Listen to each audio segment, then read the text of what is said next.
Malkapuram crime ఎస్ఐగా G Vijay Kumar బాధ్యతలు చేపట్టారు. 1989 బ్యాచ్కి చెందిన విజయ్ కుమార్ కానిస్టేబుల్గా అనకాపల్లి అల్లూరి ఏజెన్సీలో పనిచేసే ఎస్ఐగా పదోన్నతి రావడంతో నగరానికి బదిలీ చేశారు.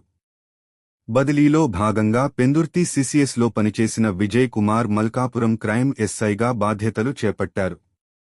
ఎస్ఐ విజయ్ కుమార్ స్వస్థలం నక్కపల్లి మండలం సీతంపాలెం గ్రామానికి చెందినవారు.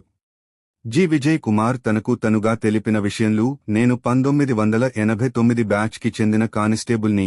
నా సర్వీస్ అంతా అనకాపల్లి అల్లూరి ఏజెన్సీలో పనిచేసి సిగా ప్రమోట్ అయ్యి విశాఖపట్నం సిటీకి వచ్చి మొదట పెందుర్తి లా ఆర్డర్లో 5 నెలలు, తరువాత సిసిఎస్ 5 నెలలు చేసి ఇప్పుడు మల్కాపురంలో 10 జూన్ 2026న హాజరు అయ్యేను. ప్రాపర్ నక్కపల్లి మండలం సీతంపాలెం గ్రామం అని Malkapuram crime SI G Vijay Kumar తెలియచేశారు.